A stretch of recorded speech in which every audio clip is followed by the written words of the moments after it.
Namaskar, good morning.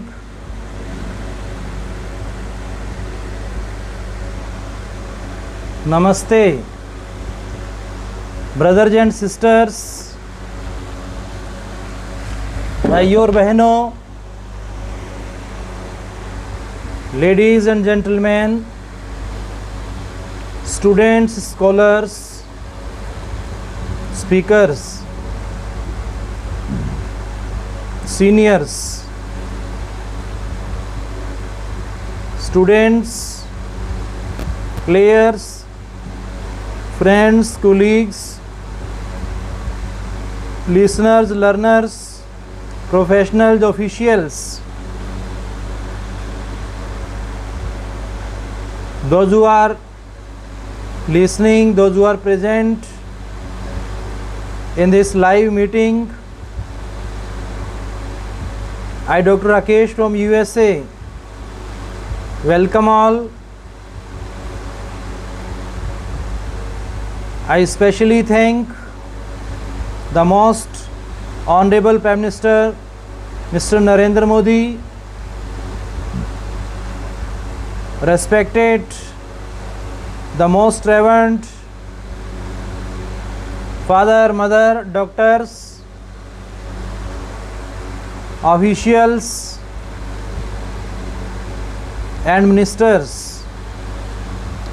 I heartily, cordially appreciate, admire for providing your valuable asset of time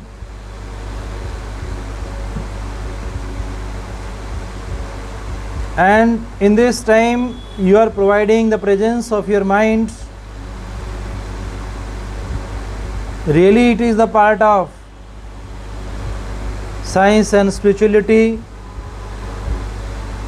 that will direct us towards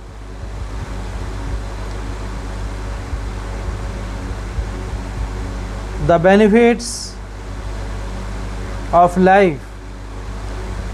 So this is really a great and golden opportunity provided by that supreme power for knowing the truth of life. As we have discussed earlier, our land is the land of sacrificial bodies, saints, foretellers, forecasters, free thinkers, prophets, astronomers, astrologers, land of scientists. Our land is the land of engineers, because we all are the part of the beginning, initiating and starting of the different missions in the world. So our India is known as Guru Desh. We respect gurus, all the dignitaries, senior officials, those who are working all over the world. They know that what is the role of India in bringing the newness and revolutionary, visionary change in technology, science, religion, commerce, arts, engineering, in every field. So we should never forget our forefathers, social reformers, religious politicians, economists, sociologists, psychologists and philosophers. They are the asset and property of our land. We not only want this mighty power of love, this mighty power of attachment, the power of throwing our whole soul upon a single object, losing ourselves and letting ourselves be annihilated, as it were, for other souls, which is the power of the gods. But we want to be higher even than that gods. The perfect man can put his whole soul upon, the perfect man can put his whole soul upon that one point of love, yet he is unattached. How comes this? There is another secret to learn, about which William Shakespeare, who is known as the king of literature in the world, but our social reformers like Swami Vivekananda, who was the king of society in the form of social reformers, he was the king of kings,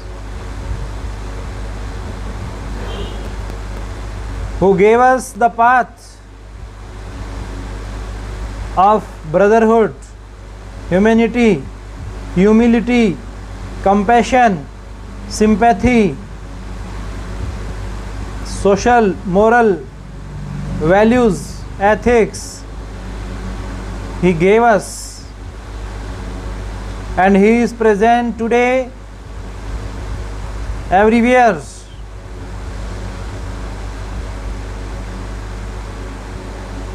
Anywhere, somewhere, somehow, they can never go away from our thought of mind. His total research on the power of thinking is today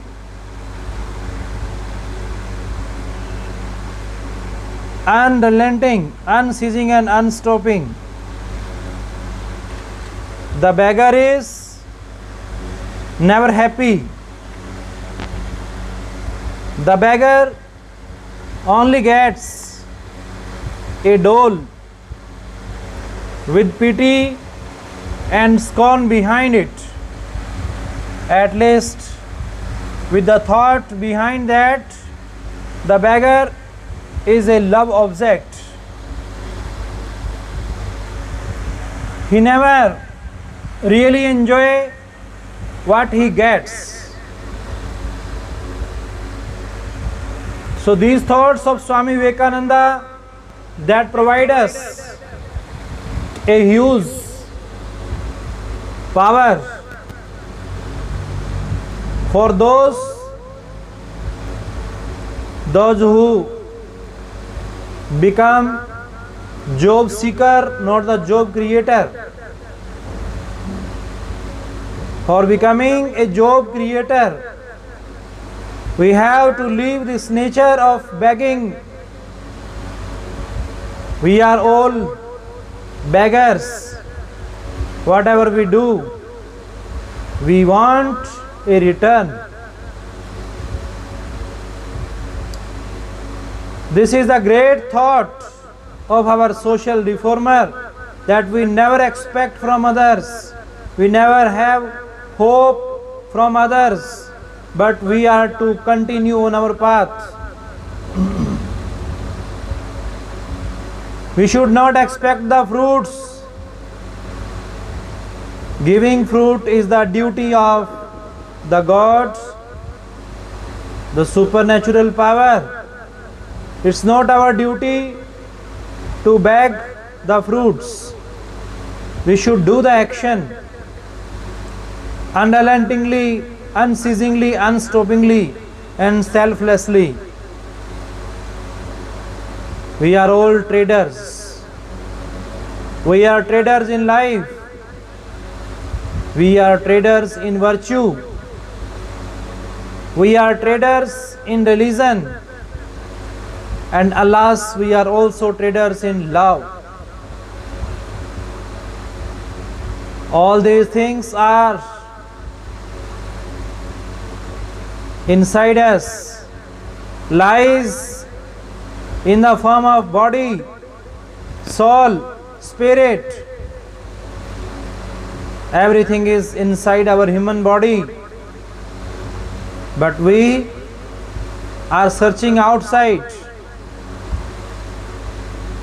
If you come to trade, if it is a question of give and take, if it is a question of buy and sell, abide by the laws of buying and selling. There is a bad time and there is a good time. There is a rise and a fall in prices. Always you expect the blow to come. It is like looking at the mirror. Your face is reflected. You make a grimace. There is one in the mirror. If you laugh, the mirror laughs. This is buying and selling, giving and taking. We get caught. How? Not by what we give, but by what we expect. We get misery in return for our love, not from the fact that we love, but from the fact that we want love on return. There is no misery where there is no want. Desire, want is the father of all misery. Desires are bound by the laws of success and failure. Desires must bring misery. The great secret of true success, of true happiness, then is the man who asks for no return. The perfectly unselfish man is the most successful. It seems to be a paradox. Nowadays, in this time, in this present and modern time, how we can expect so? We not know that every man who is unselfish in life gets cheated, gets hurt. Apparently, yes. Christ was unselfish and yet he was crucified. True, but we know that his unselfishness is the reason, the cause of a great victory, the crowning of millions upon millions of lives with the blessings of true success. Ask nothing, want nothing in return. Give what you have to give. It will come back to you, but do not think of that now. It will come back, multiplied 1,000-fold. But the attention must not be on that, yet have the power to give and there it ends. Learn that the whole of life is giving, that nature will force you to give. So give willingly. Sooner or later you will have to give up. You come into life to accumulate with cleansed hands.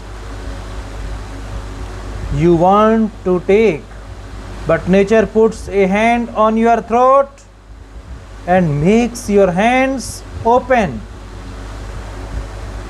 Whether you will it or not, you have to give. The moment you say, I will not, the blow comes, you are hurt. None of theirs but will be compelled in the long run to give up everything, and the more one struggles against this law, the more miserable one feels. It is because we dare not give, because we are not resigned enough to accede to this grand demand of nature, that we are miserable. The forest is gone, but we get heat in return. The sun is taking up water from the ocean to return it in the showers. You are a machine for taking and giving. You take in order to give. Ask, therefore, nothing in return. But the more you give, the more will come to you. The quicker you can empty the air out of this room, the quicker it will be filled up by the external air.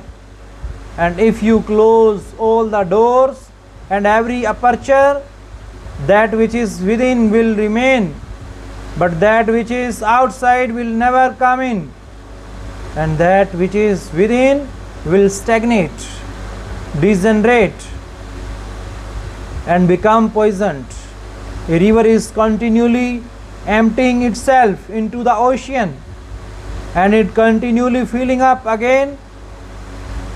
Bar note the exit into the ocean.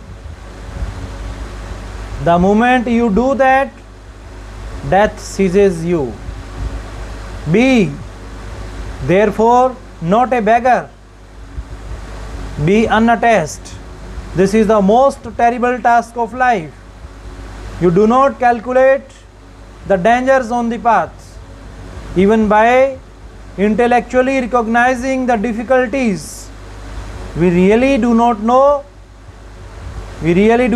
them until we feel them. From a distance, we may get a general view of a park. Well, what of that? We feel and really know. We feel and really know it when we are in it. Even if our every attempt is failure, and we blessed and are torn asunder, yet through all this we have to preserve our heart. We must assert our Godhead in the midst of all these difficulties. Nature wants us to react, to return blow for blow, cheating for cheating, lie for lie, to hit back with all our might. Then it requires a super divine power not to hit back, to keep control, to be unattached. Every day we renew our determination to be unattached. We cast our eyes back and look at the past objects of our love and attachment, and feel how every one of them made us miserable. We went down into the depths of despondency because of our love. We found ourselves mere slaves in the hands of others. We were dragged down, and we make a fresh determination. Henceforth, I will be master of myself. Henceforth, I will have control over myself. But the time comes, and the same story once more. Again the soul is caught and cannot get out. The bird is in a net, struggling and fluttering. This is our life. I know the difficulties, tremendous they are, and 90% of us become discouraged and lose heart, and in our turn often become pessimists and cease to believe in sincerity, love, and all that is grand and noble. So we find men who, in the freshness of their lives, have been forgiving, kind, simple, and guileless, become in old age lying mask of men. Their minds are a mass of intricacy. There may be a good deal of external policy. Possibly they are not hot-headed, they do not speak, but it would be better for them to do so. Their hearts are dead, and therefore they do not speak, they do not curse, not become angry, but it would be better for them to be able to be cursed. It would be better for them to be able to be angry, 1,000 times better to be able to curse. They cannot. There is death in the heart, for cold hands have seized upon it, and it can no more act, even to utter a curse, even to use a harsh word. All this we have to avoid. Therefore, I say we require super divine power. Superhuman power is not strong enough. Super divine strength is the only way, the one way out. By it alone, we can pass through all these intricacies, through these showers of miseries, unscathed. We may be cut to pieces, torn asunder, yet our hearts must grow nobler and nobler all the time. It is very difficult, but we can overcome the difficulty by constant practice. We must learn that nothing can happen to us unless we make ourselves susceptible to it. I have just said, no disease can come to me until the body is ready. It does not depend alone on the germs, but upon a certain predisposition which is already in the body. We get only that for which we are fitted. Let us give up our pride and understand this, that never is misery undeserved. There never has been blow undeserved. There never has been an evil for which I did not pave the way with our own hands. We ought to know that. Analyze yourselves and you will find that every blow you have received came to you because you prepared yourselves for it. You did half, and the external world did the other half. That is how the blow came. That will sober us down. At the same time, from this very analysis will come a note of hope, and the note of hope is, I have no control of the external world, but that which is in me and never unto me, my own word, is in my control. If the two together are required to make a failures, if the two together are necessary to give me a blow, I will not contribute to the one which is in my keeping. And how then can the blow come? If I get real control of myself, the blow will never come. We are all the time, from our childhood, trying to lay the blame upon the something outside ourselves. We are always standing up. We are always standing up to ring other people and set ourselves. If we are miserable, we say, oh, the word is a devil's word.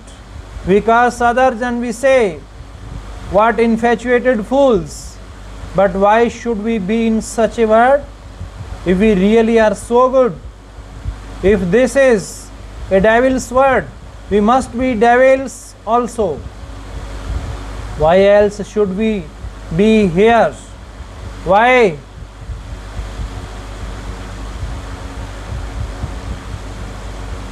What infatuated fools!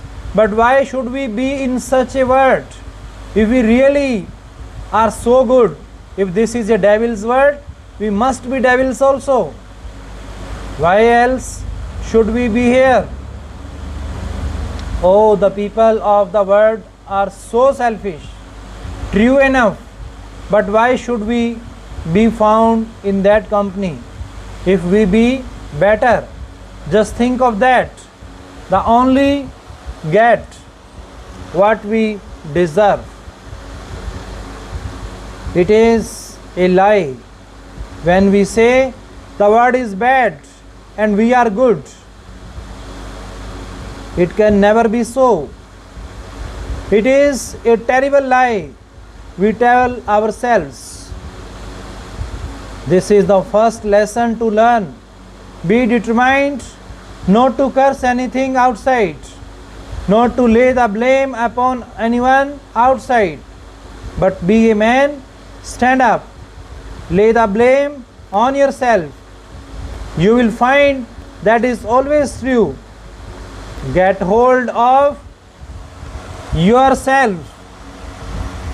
Is it not a shame that at one moment we talk so much of our manhood, of our being gods, that we know everything, we can do everything, we are blameless, spotless, the most unselfish people in the world, and at the next moment a little stone hurts us, a little anger from a little jack wounds us.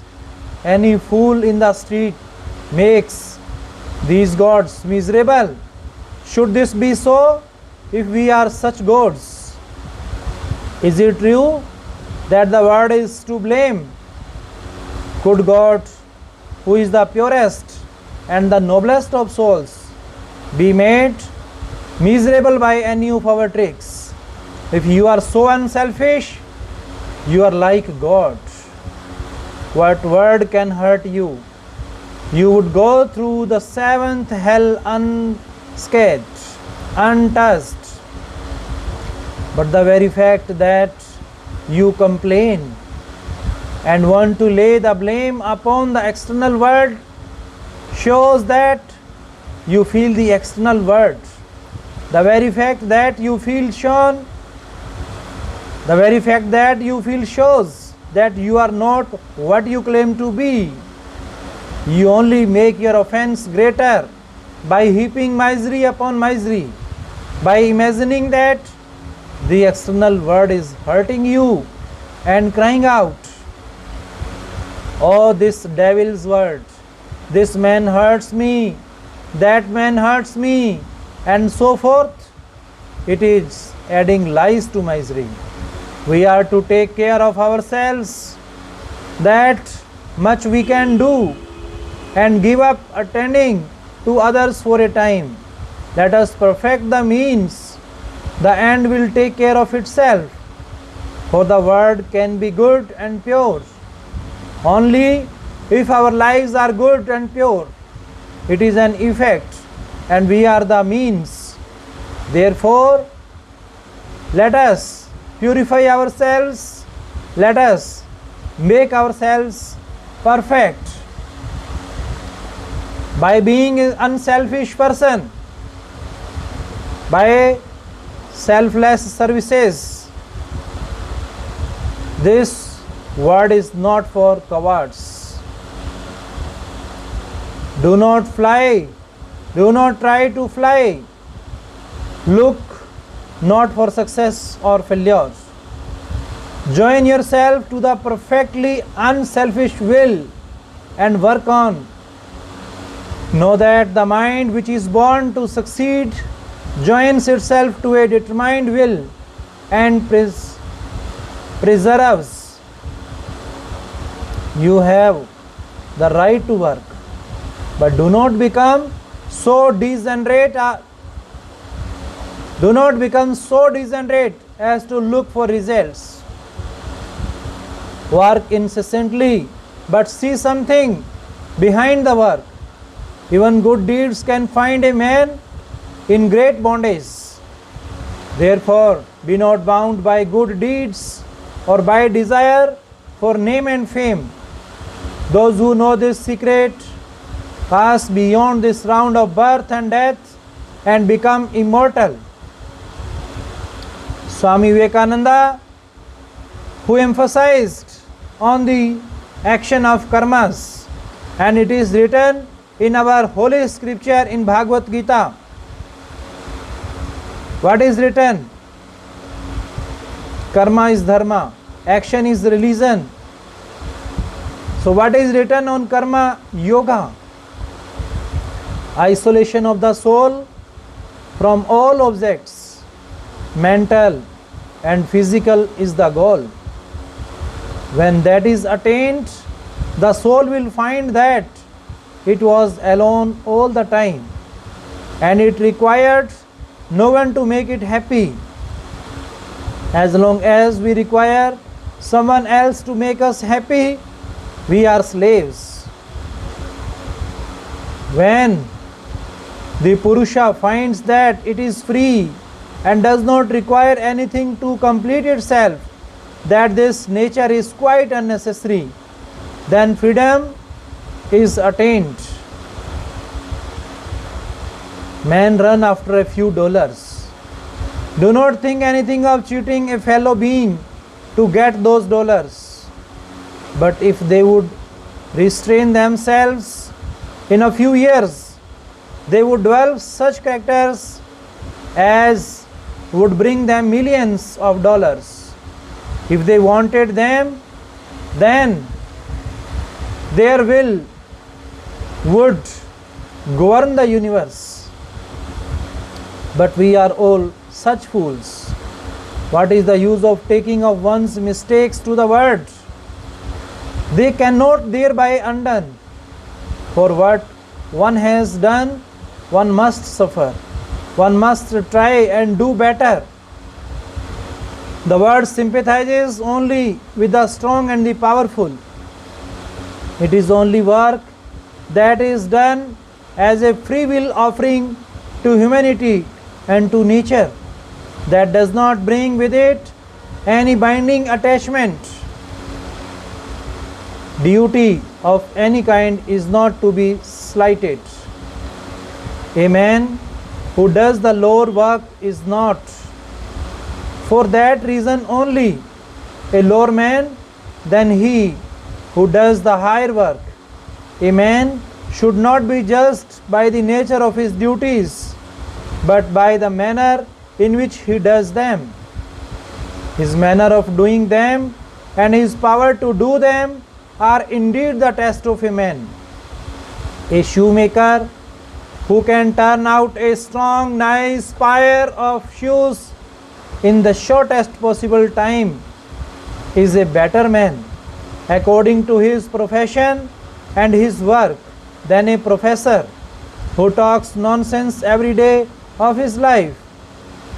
Every duty is holy, and devotion to duty is the highest form of the worship of God.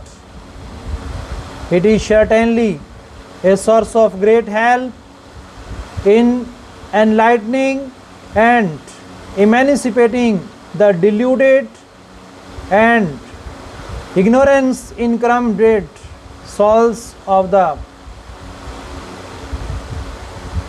Vedas, the blind ones, by doing well the duty which is nearest to us, the duty which is in our hands. Now we make ourselves stronger, and improving our strength in this manner step by step, we may even reach a state in which it shall be our privilege to do the most coveted and honored duties in life and in society. Nature's justice is uniformly stern and unrelenting. The most practical man would call life neither good nor evil. Every successful man must have behind him somewhere tremendous integrity, tremendous sincerity, and that is the cause of his signal success in life. He may not have been perfectly unselfish, yet he was tending towards it. If he had been perfectly unselfish, his would have been as great a source as that of the Buddha or of the Christ. The degree of unselfishness marks the degree of success everywhere. The great leaders of mankind belong to higher fields than the field of platform work. However, we may try, there cannot be any action which is perfectly pure or any which is perfectly impure. Taking purity or impurity in the sense of injury or in the sense of injury or non-injury, if we cannot breathe or live without injuring others, and every morsel of food we eat is taken from another's mouth, our every lives are crowding out some other's lives. It may be those of men or animals or small fungus or small fungi.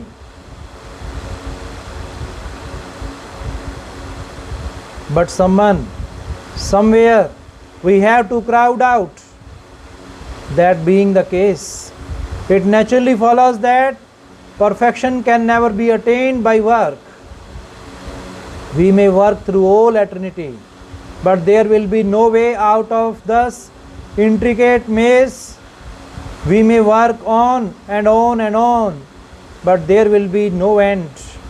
The man who works through the freedom and love cares nothing for results, but the slave wants his whipping, the servant wants his pay. So with all life, take for instances the public life.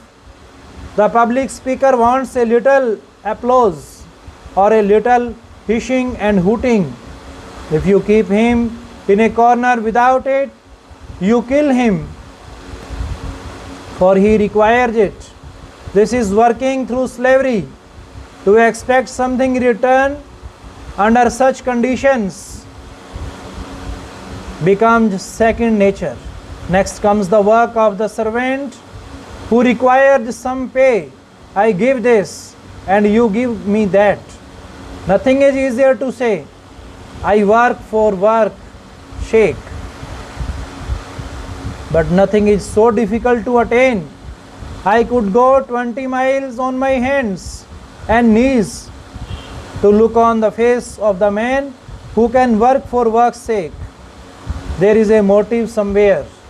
If it is not money, it is power. If it is not power, it is gain. Somehow, somewhere, there is a motive power. You are my friend, and I want to work for you and with you.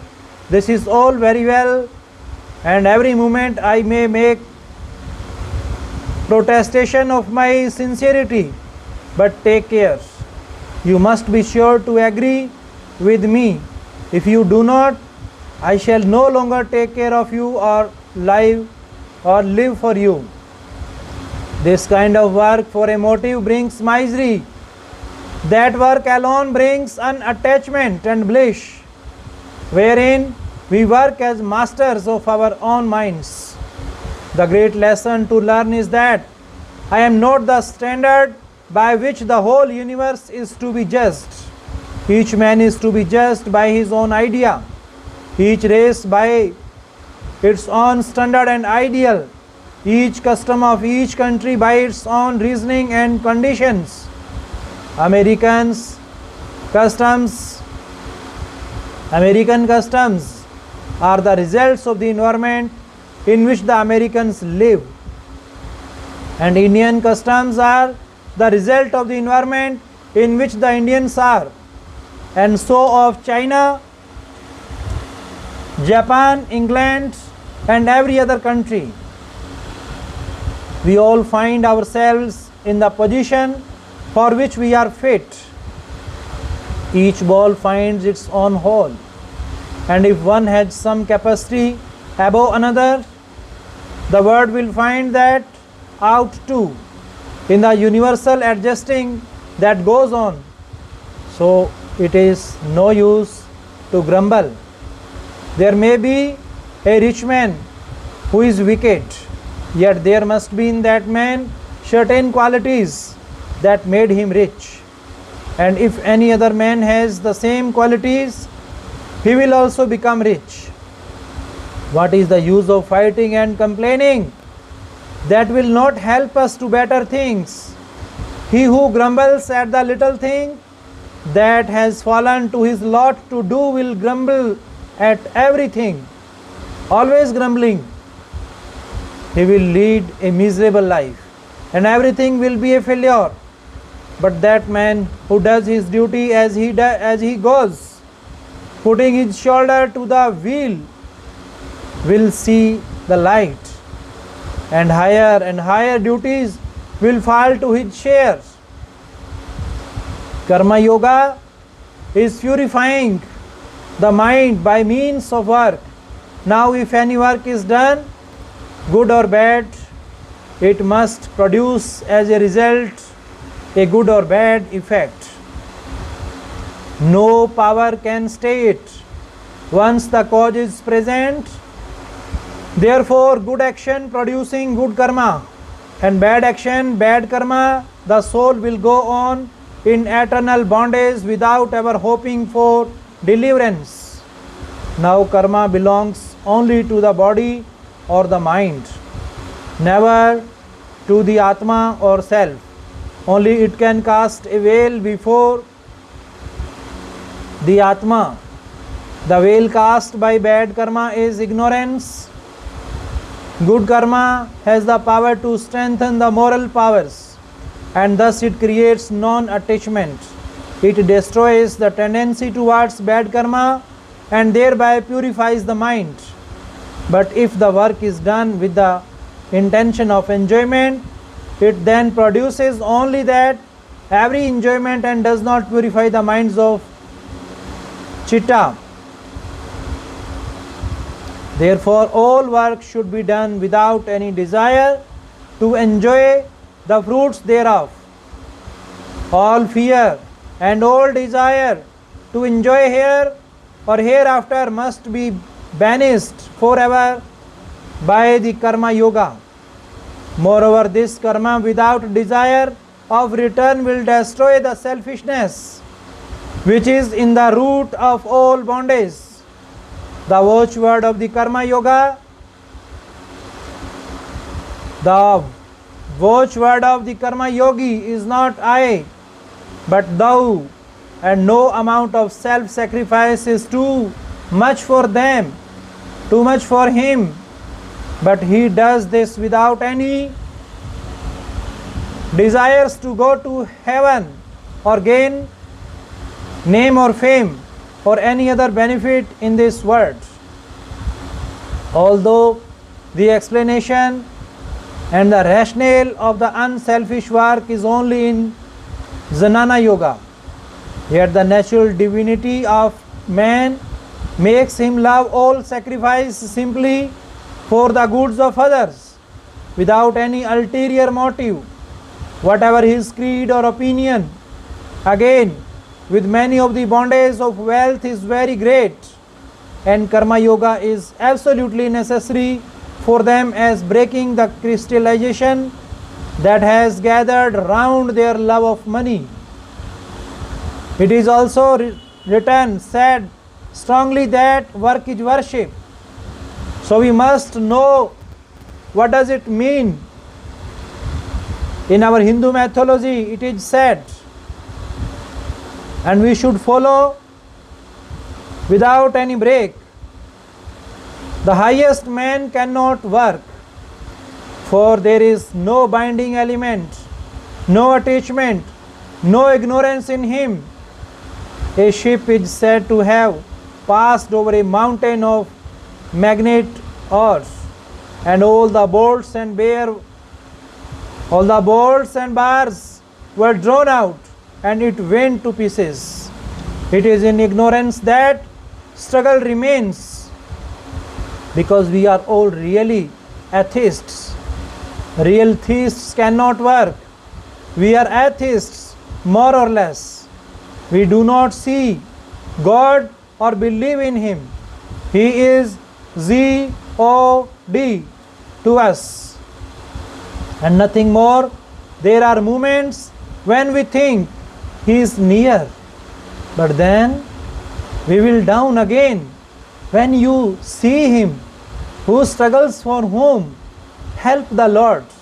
There is a proverb in our language, shall we teach the architect of the universe how to build?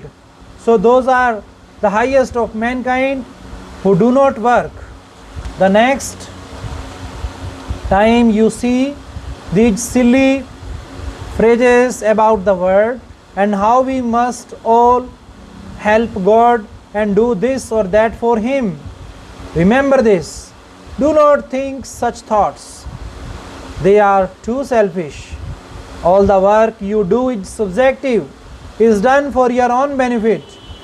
God has not fallen into a ditch for you and me to help Him out by building a hospital or something of that sort. He allows you to work. He allows you to exercise your muscles in the great gymnasium, not in order to help Him, but that you may help yourself. Do you think even an ant will die for want of your help? Most aren't blaspheming. The word does not need you at all. The word goes on. You are like a drop in the ocean. A leaf does not move. The wind does not blow without Him. Blessed are we that we are given the privilege of working for Him, not of helping Him. Cut out this word help from your mind. You cannot help, it is blaspheming. You are here yourself at his pleasure. Do you mean to say you help him? You worship. When you give a morsel of food to the dog, you worship the dog as God. God is in the dog. He is the dog. He is all. And in all, we are allowed to worship him. Stand in that reverent attitude to the whole universe. And then will come perfect non-attachment. This should be your duty. This is the proper attitude of work. This is the secret thought by Karma Yoga. The law and freedom which is suggested by Swami Vivekananda for recreating, for reforming our society, not only the Indian society, but the world society, society of the world. Swami Vivekananda was in favor of the law and freedom. What kind of freedom he emphasized? It was the freedom of soul. But how our soul can be free from the bondage of air, fire, soil, sky and water? The struggle never had meaning for the man who is free. But for us it has a meaning, because it is a name and form that creates the world. We have a place for struggle in the Vedanta, but not for fear. All fears will vanish when you begin to assert your own nature. If you think that you are bound you will remain. If you think you are free you will be. The sort of freedom which we can feel when we are yet in the phenomenal is a glimpse of the real, but not yet the real. I disagree with the idea that the freedom is obedience to the laws of nature. I do not understand what it means. I do not understand what it means. According to the history of human progress, it is disobedience to nature that has constituted that progress. It may be said that the conquest of lower laws was through the higher, but even there the conquering mind was only trying to be free, and as soon as it found that the struggle was also through law, it wanted to conquer that also. So the ideal was freedom in every case. The trees never disobey law. I never saw a cow steal, and oyster never told a lie. Yet they are not greater than men. This life is a tremendous assertion of freedom, and this obedience to law, carried far enough, would make us simply matter, either in society or in politics or in religion. Too many laws are a sure sign of death. Whatever in any society, there are too many laws. It is a sure sign that the society will soon die. If you study the characteristics of India, you will find that no nation possesses so many laws as the Hindus, and the national death is the result. But the Hindus had one peculiar idea. They never made any doctrine or dogmas in religion that the better has made the greatest growth. Eternal law cannot be freedom, because to say that the eternal is inside law is to limit it. There is no purpose in view with God, because if there were some purpose, he would be nothing better than a man. Why should he need any purpose? If he had any, he would be bound by it. There would be something besides him which was greater. For instance, the carpet weaver makes a piece of carpet, the idea was outside of him, something greater. Now where there is idea to which God would adjust himself, just as the greatest emperors sometimes play with dolls, so he is playing with this nature. And what we call law is this. We call it law because we can see only little bits which run smoothly. All our ideas of law are within the little bit. It is nonsense to say that law is infinite, that throughout all time stones will fall. If all reason be based upon experience, who was there to see if stones fell 5 millions of years ago? So law is not constitutional in man. It is a scientific assertion as to man that where we begin, there we end. As a matter of fact, we get gradually outside of law until we get out altogether. But with the added experience of a whole life in God and freedom, we begin, and freedom and God will be the end. These laws are in the middle state through which we have to pass. Our Vedanta is the assertion of freedom always. The very idea of law will frighten the Vedantist, and eternal law is very dreadful thing for him, because there would be no escape.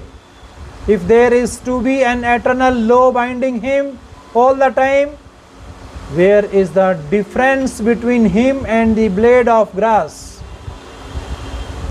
We do not believe in that abstract idea of law. We say that it is freedom that we are to seek, and that freedom is God. It is the same happiness as in everything else.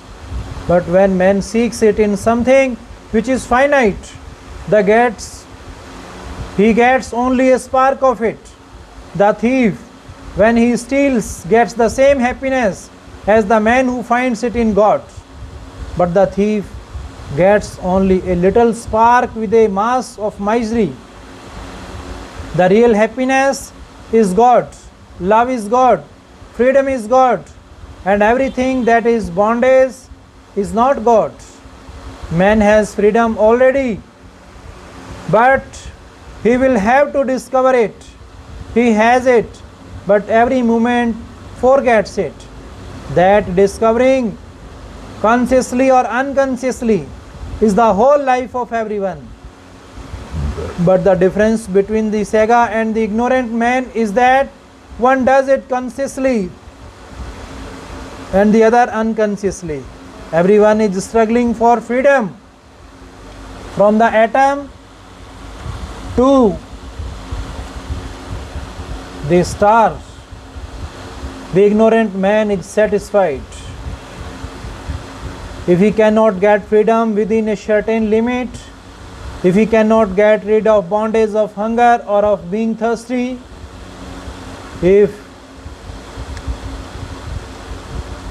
but that saga feels that there is a stronger bondage which has to be thrown off. He would not consider the freedom of Red Indians as freedom at all. According to our philosophers, freedom is the goal.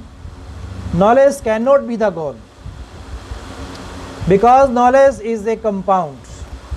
It is a compound of power and freedom, and it is freedom alone that is desirable. That is what men struggle after. Simply the possession of power would not be knowledge.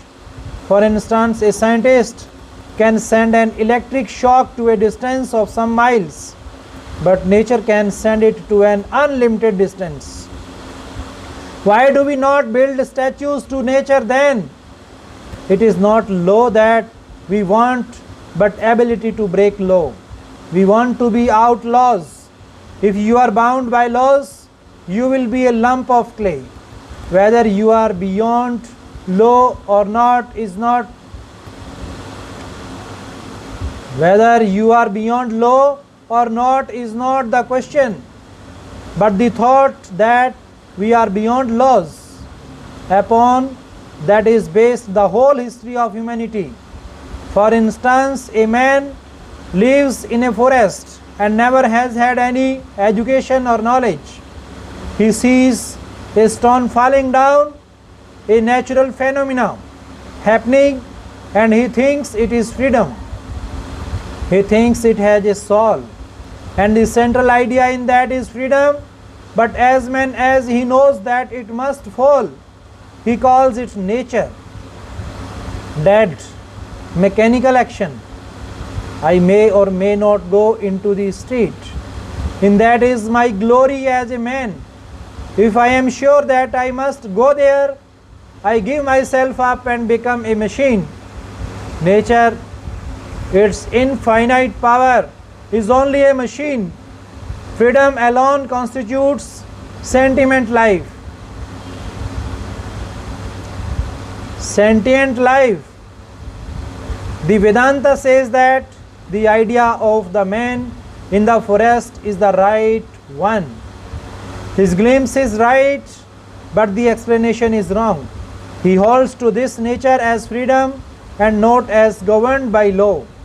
Only after all this human experience, we will come back to think the same, but in a more philosophical sense. For instance, I want to go out into the street. I get the impulse of my will, and then I stop, and in the time that intervenes between the will and going into the street, I am working uniformity. Uniformity of action is what we call law. This uniformity of my actions I find is broken into very short periods, and so I do not call my actions under law. I work through freedom. I walk for 5 minutes, but before those 5 minutes of walking, which we are uniform, there was the action of the will which gave the impulse to walk. Therefore, man says he is free, because all his actions can be cut up into small periods, and although there is sameness in the small periods, beyond the period there is not the sameness. In this perception of non-uniformity is the idea of freedom.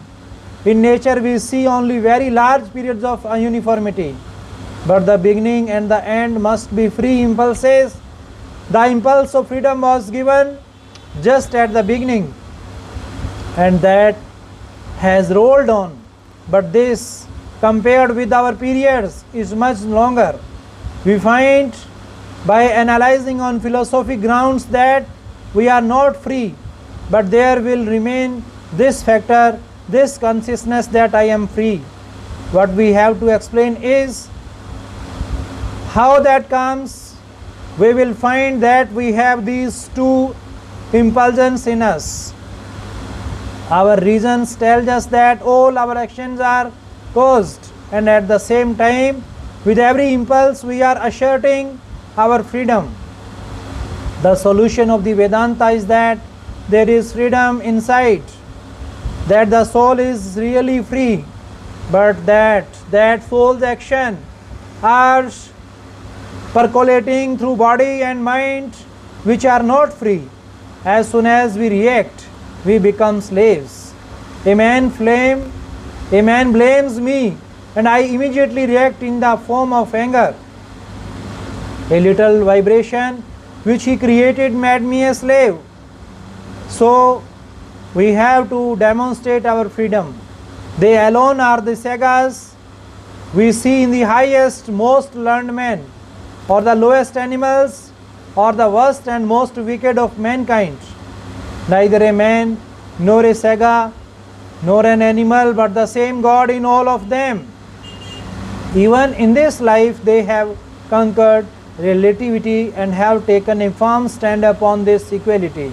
God is pure, the same to all, therefore such a saga would be living God. This is the goal towards which we are going, and every form of worshipping, every action of mankind is a method of attaining to it. The man who wants money is striving for freedom, to get rid of the bondage of poverty. Every action of man is worship, because the idea is to attain the freedom, and all action, directly or indirectly, tends to that. Only those actions that are to be avoided. The whole universe is worshipping, consciously or unconsciously. Only it does not know that even while it is cursing. It is in another form worshipping the same God it is cursing, because those who are cursing are also struggling for freedom. They never think that in reacting from a thing they are making themselves slaves to it. It is hard to kick against the pricks. If we could get rid of the belief in our limitations, it would be possible for us to do everything just now. It is only a question of time. If that is so, add power and so diminish time. Remember the case of the professor who learned the secret of the development of marble and who made marble in 12 years, while it took nature centuries. Work and its secret, which expresses the realities of life. One of the greatest lessons I have learnt in my life is to pay as much attention to the means of work as to its end. He was a great man from whom I learned it, and his own life was a practical demonstration of this great principle. I have been always learning great lessons from that one principles, and that it appears to me that all the secret of success is there, to pay as much attention to the means as to the end.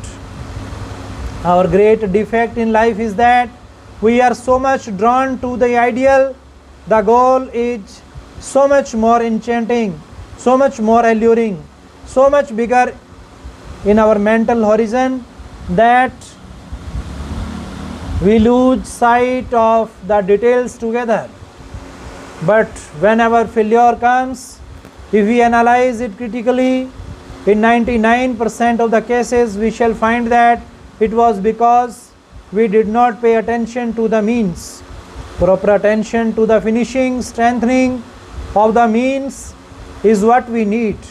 With the means all right, the end must come. We forget that it is the cause that produces the effect. The effect cannot come by itself, and unless the causes are exact, proper and powerful, the effect will not be produced. Once the ideal is chosen and the means determined, we may almost let go the ideal, because we are sure it will be there. When the means are perfected, when the cause is there is no more difficulty about the effect. The effect is bound to come. If we take care of the cause, the effect will take care of itself. The realization of the ideal is the effect. The means are the cause. Attention to the means, therefore, is the great secret of life. We also read this in the Gita and learn that we have to work constantly, work with all our power, to put our whole mind in the work, whatever it be that we are doing. At the same time, we must not be attached, that is to say, we must not be drawn away from the work by anything else. Still we must be able to quit the work